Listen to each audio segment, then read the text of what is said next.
Saya tidak ceritakan tentang saya disetubuhi si jin dan usaha si jin memisahkan kami berdua ke suami.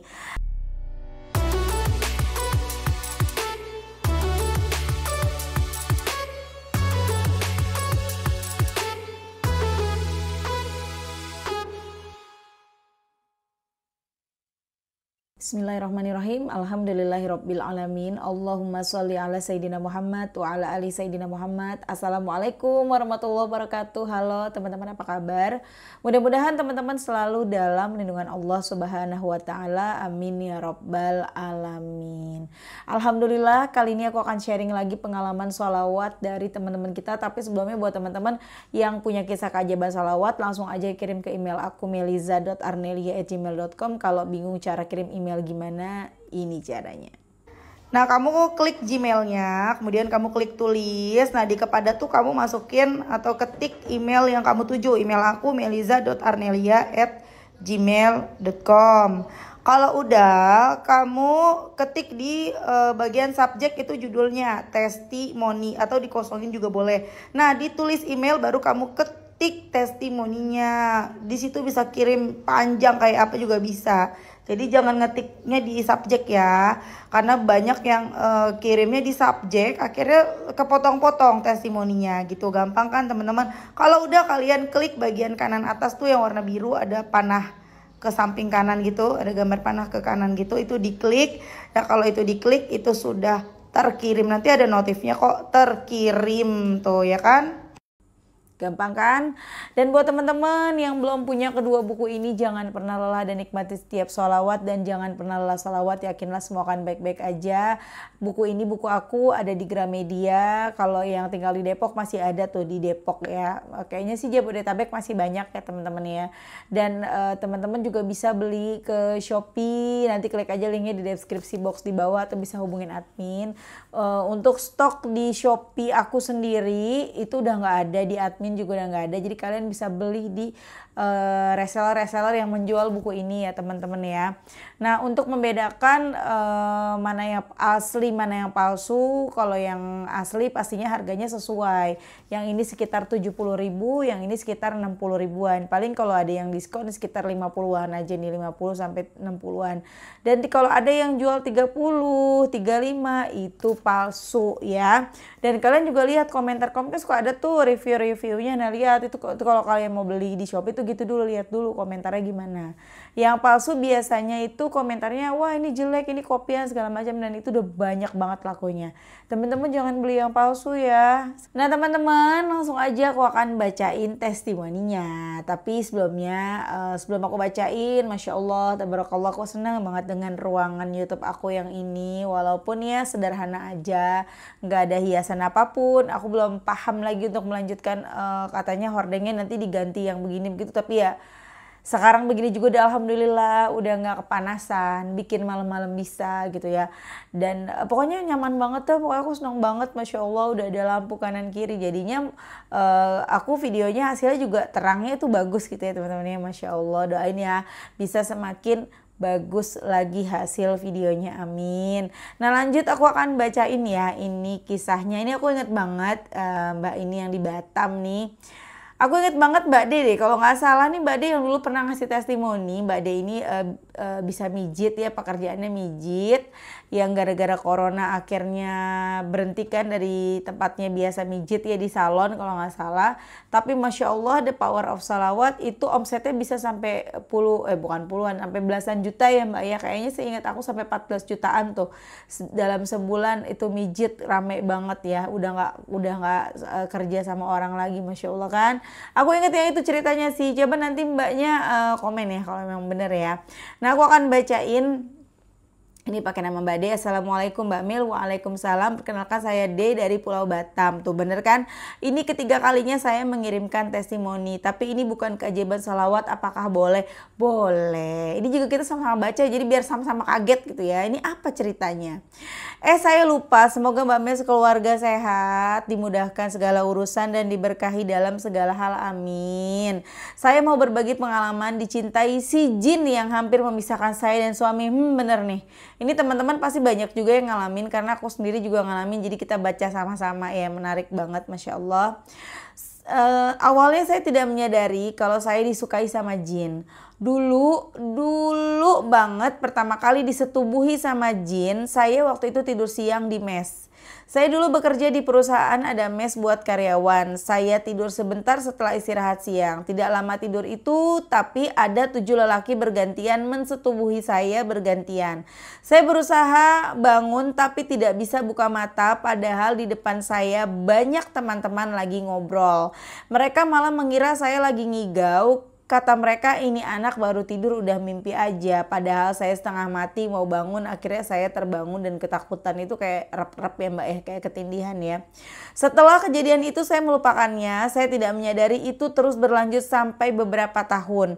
Tapi jinnya tidak ada 7 lagi. Sampailah di awal pandemi, karena banyak nganggur, saya sering lihat YouTube tentang ruqyah.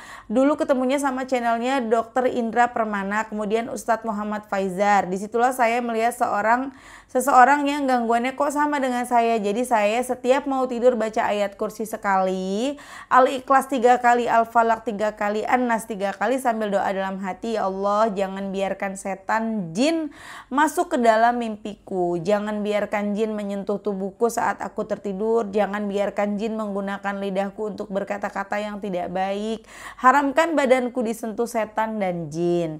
Lanjut doa tidur dan lanjut sholawat Jibril sampai ketiduran.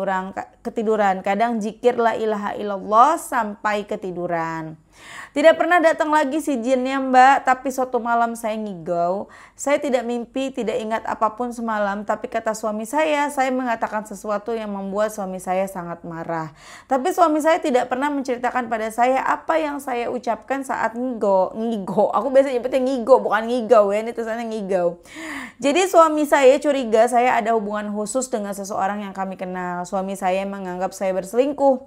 Jadi lelaki itu adalah keluarga yang dulu menjaga anak saya waktu kecil. Keluarga ini ada 3 anak lelaki, 1 perempuan.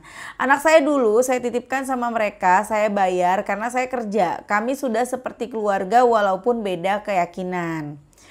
Salah satu anak cowoknya itu dulu waktu zaman masih dia SMA, saya pernah berucap dalam hati, anak ini ganteng banget.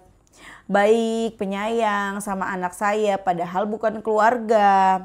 Begitulah saya berucap, tapi itu jadi senjata si jin itu memisahkan saya dan suami. Hari itu lebaran pertama Mbak, mereka sekeluarga datang ke rumah saya yang awalnya saya tidak tahu kalau suami saya mencurigai saya dengan lelaki tersebut. Sebut saja A, saya meladeni semua keluarga seperti layaknya keluarga. Tidak ada yang spesial karena saya memang tidak menganggap apa-apa, si A ini sudah menikah, ada anak 2. Setelah mereka pulang kami ribut besar, suami saya mencerca banyak pertanyaan yang saya juga nggak paham. Katanya kenapa kamu tadi seperti bahagia dia datang, ya Allah, jadinya suuzon ya, Masya Allah. Saya bilang HP saya 24 jam tidak saya kunci, saya tidak punya kontaknya, mereka itu keluarga, mereka itu saya anggap adik-adik saya. Orang tuanya seperti orang tua saya, kalau saya mau selingkuh kenapa saya harus memilih lelaki yang di bawah saya jauh banget dan beda keyakinan. Sejak ribut besar ini Mbak, saya menjauh dari keluarga tersebut. Mereka kirim undangan pesta, mereka mengabari dapat cucu baru, saya hanya merespon biasa saja dan lama-lama kami sekeluarga jauh dengan keluarga mereka Mbak sampai sekarang. Saya tidak mungkin menceritakan hal yang gak masuk akal di keyakinan mereka Mbak. Wah, gencatan senjata kami Kak berhari-hari dan saya tersadar ini fix, ini yakin 100% kerjaan si jin yang tidak bisa lagi datang menggarap saya kalau subuh. Jadi Mbak, kebiasaan jelek saya kalau habis subuhan saya tidur lagi. Padahal kan dilarang tidur setelah sholat subuh. Saya tidur lagi karena kerja. Saya kadang sampai malam Mbak, saya ngantuk. Lanjut ya Mbak, maaf panjang. saya tidak ceritakan tentang saya disetubuhi si jin dan usaha si jin memisahkan kami berdua ke suami. Saya simpan sendiri dan saya berusaha terus membentengi diri dengan zikir. Saya juga mau cerita, saya sudah tahu wujud dari si jin itu, Mbak. Jadi karena saya penasaran dengan jin ini yang datang ke mimpi ngajak pacaran, ngajak bermesraan, itu bentuk wajahnya berbeda-beda setiap datang. Kadang hanya badannya yang nampak, kadang bentuk kemaluannya yang nampak, kadang gaya berhubungannya mirip suami saya. Hari itu sebelum tidur saya baca doa seperti di atas, kemudian saya tambahkan doa surat Yunus ayat 81 berulang yang bagian inallaha sayubtilu. Saya baca berulang kali sampai ketiduran sambil dalam hati berdoa, ya Allah, aku pengen lihat seperti apa wujudnya si jin yang sering mensetubuhiku. Masya Allah, Mbak, dalam mimpiku Allah tampakkan wujudnya hitam. Bener, aku tuh udah nebak loh, aku jadi merinding. Mana sendirian di kamar, Mbak, aku salah kali baca cerita ini ya. Aku udah nebak gitu ya, ini kayaknya sama nih wujudnya yang seperti yang mengganggu aku juga. Karena memang jin jenis ini ya, yang memang hobinya tuh memang kerjanya suka mengganggu manusia gitu. Yang kayak gini nih kerjaannya. Dan ternyata bener kan, gendo. Nyebelin banget ya. Mana ya tadi ya? Terbangun saya kaget dan saya bersyukur, oh ternyata kamu Gen. Aku gak mau nyebut ya, soalnya aku sendirian di sini ya. Semenjak itu Mbak Mel penakut banget. Semenjak itu Mbak saya selalu takut tertidur bila tidak baca doa ayat kursi dan 3 kul. Pesan Mbak buat semua saudaraku dimanapun berada, jangan pernah melakukan apapun sekalipun saat berhubungan suami istri tanpa berdoa. Kalau tidak tahu doanya cukup baca bismillah, mau buka baju, buka celana, buka baju anak-anak kita, anak gadis, anak buang kita, mari ajarkan untuk berdoa. Karena si jin kita ini makhluk paling cantik. Karena di mata si jin kita ini makhluk paling cantik, paling sempurna. Kalau mereka sudah jatuh cinta akan sangat-sangat rugi kita dibuatnya. Alhamdulillah Mbak, rumah tangga saya baik-baik saja sampai sekarang. Tapi berat loh karena musuhnya tak kasat mata. Tapi saya percaya ketika kita minta sungguh-sungguh dalam berdoa, Allah pasti kabulkan. Nyatanya ketika saya ingin tahu wujudnya jin, Allah tampakkan. Hal yang sama saya lakukan ketika kakak saya juga diganggu, sering lihat penampakan. Hari itu dia tidur di rumah saya. Malamnya saya doa sambil baca surat Yunus ayat 81. Allah tampakkan Mbak Kunti. Dia, kenapa jadi kusebut ya? Dia berusaha mencongkel perut saya sebelah kiri karena mengganggu dia mengikuti kakak saya, Mbak. Si jin masih datang kalau saya tidak serius dalam berdoa. Kayak ya doa aja tanpa disertai hati yang sungguh-sungguh meminta perlindungan dari Allah. Kadang kalau terbangun saya menyesal kenapa tidak serius minta perlindungan. Saya ngaji, sholat, sholawat, zikir yang lainnya, tapi masih datang. Kuncinya jangan setengah hati meminta perlindungan, meminta apapun pada Allah. Hadirkan rasa tidak mampu tanpa Allah, berserah sepasrah-pasrahnya. Disitulah Allah akan kabulkan. Maaf Mbak, panjang banget ceritanya. Semoga cerita kisah nyata saya bisa bermanfaat bagi orang lain. Mari biasakan berdoa ketika mau melakukan apapun. Kalau tidak tahu doanya cukup baca bismillah. Syukur tahu doanya. Saya tidak tahu doa siapa yang akan diijabah. Mohon doakan saya bisa lepas total dari gangguan si jin ya Mbak dan teman-teman penonton setia Mbak Mel. Amin. Wassalamualaikum warahmatullahi wabarakatuh. Waalaikumsalam warahmatullahi wabarakatuh. Kita salaman dulu Mbak, karena kita sama, kasusnya sama ya. Tapi aku nggak tahu sih jumlah berapa gitu. Yang aku tahu satu, amit-amit jangan sampai sebanyak itu ya. Jadi kita cerita lagi tentang aku yang memang mirip begini ya. Aku tuh sering rep-rep, mau baca sholawat dalam ini pun tetap aja gitu loh. Mau goyang lagi kameranya. Mau aku baca sholawat, mau aku baca apapun gitu ya. Kalau lagi rep-rep mah rep-rep gitu teman. Tapi sampai bangun ya teman-teman ya. Jadi ini sering banget terjadi dari aku masih muda, dari aku masih gadis belum nikah, memang suka begitu gitu kan ya. Dan memang mungkin ini gara-gara kita zaman dulunya tuh buka baju nggak baca bismillah, kita main buka baju aja mandi gitu ya. Dan akhirnya mungkin ada jin yang suka dan sampai sekarang demen sama kita gitu loh teman-teman.